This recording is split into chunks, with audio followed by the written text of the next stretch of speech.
పుట్టాడు. అప్పటి నుంచి ఫేవరెట్. చిన్నప్పటి నుంచి అంత ఇష్టం ఉండదు. బాబు పుట్టిన దగ్గర నుంచి కొంచెం అప్పుడు సీరియస్ అయిన దగ్గర నుంచి అప్పటి నుంచి బాబాను నమ్ముకున్నాను. అప్పటి నుంచి బాగా ఫేవరెట్ అయిపోయారు. ఫ్రెండ్. ఇంట్లో ఏమైనా ఇష్యూ అయినా బాబాకి చెప్పుకుంటాను. సాయంత్రం లోపు క్లియర్ అయిపోద్ది. ఫేవరెట్. ఇంకా చెప్పాలంటే ఏడుపు వచ్చేస్తుంది. ఎంత భావోద్వేగంతో ఉందంటే బాబా గురించి మాట్లాడుతుంటేనే తనకి కళ్ళల్లో నీళ్ళు వస్తున్నాయి.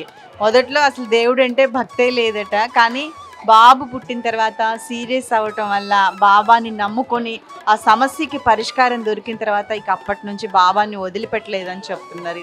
చాలా అంటే చాలా ఇష్టం. ఒక ఫ్యామిలీలో ఒక మెంబర్ అయిపోయారు చెప్పాలంటే. అట్లా ఇంకా ఏదైనా నేను పేరెంట్స్ కంటే ఫస్ట్ ఆఫ్ ఆల్ హస్బెండ్ కంటే బాబాకి చెప్పుకుంటాను. 100కి 200% నాకైతే ఇప్పటివరకు అన్నీ క్లియర్ అయిపోయాయి. నాకు ప్రాబ్లం అంటూ ఏమీ లేదు. Present happy. అంతా బాబా దయ.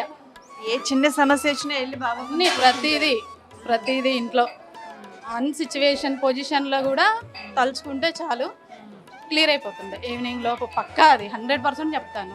ఈ గుడికి రాబట్టి ఎన్ని సంవత్సరాలు? గుడికి అంటే నేను ఫిలిం నగర్ వెళ్తుండే టెంపుల్కి, ఎక్కువ అక్కడికి వెళ్తున్నాను. ఈ మధ్య రీసెంట్గా ఇక్కడికి వస్తున్నాను. హౌస్ షిఫ్ట్ అయ్యాము, అప్పటి నుంచి ఇక్కడికి వస్తున్నాను. మిమ్మల్ని చూసి ఇంకెవరైనా బాబా దారిలో నడిచే ప్రయత్నం ఎవరైనా అమ్మాయి తను వీళ్ళు మ్యాక్సిమం. ఇంకొక ఫ్రెండ్ ఉండే రాలేదు. తనకి ఇంకా నా మీద ఎక్కువ అభిమానం అమ్మాయికి. మేము నన్ను చూసి తను కూడా ఇంప్రెస్ అయ్యారు. ఎక్కువ బాబాని నమ్ముకోవడం అట్లా.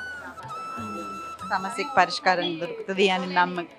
పొజిషన్ వచ్చింది, కానీ ఆ టైం ఒక్కసారి బాబా అనుకునే లోపు అది విత్ ఇన్ సెకండ్లో అయిపోయింది. అది ఇంకా మర్చిపోలేను లైఫ్లో. అట్లా జరిగింది. చాలా అసలు ఇప్పటివరకు కూడా నేను ఎప్పుడు మర్చిపోను. తను చేసినవి ఫస్ట్ టైం నాకు అదే. బాబు పుట్టిన తర్వాత బెస్ట్ ఇంప్రెషన్ అంటారు కదా బాబాని. చాలా అంటే చాలా ఇష్టమైన దేవుడు. ఫేవరెట్. ఇంకా ఫ్యామిలీ కంటే ఫస్ట్ ఫేవరెట్ గాడ్. గణపైకి అంటారు కానీ నేనైతే బాబాకే ఫస్ట్ ఆఫ్ ఆల్. ఏదైనా గణపై తర్వాతే ఫస్ట్ బాబానే. మీ పేరమ్మా? నిర్మల గారు, బాబా మీ జీవితంలో ఏమైనా చూపించాడా? చూపించాడు. బాబా చూపించాడు కాబట్టి మేము ఈరోజు నిల్చున్నాం. సాయిబాబా ఎలా? మా బాబుకి 5 సంవత్సరాలు వెళ్ళి 6 పడ్డా మాటలు రాలేవు. ఎన్నో గుళ్ళు తిరిగాము, ఎన్నో హాస్పిటల్ చూపించినాము, కాలేదు.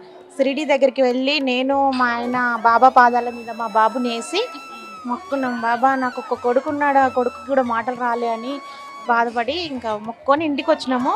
తాళం తీసి ఇంట్లో అడుగు పెట్టాము. నా బాబు అమ్మ అని పిలిచాడు. ఇంకా ఆనందం ఇంకా చెప్పుకోలేము. అంత ఆనందం. ఇంకా అప్పటి నుంచి నేను బాబాని చాలా నమ్ముతాను. చాలా బాబాని మర్చిపోలేము అసలు. ఎన్ని సంవత్సరాల నుంచి మీరు బాబాని కొలుస్తున్నారు? ఇప్పుడు మా బాబుకి 18 సంవత్సరాలు పడ్డాయి.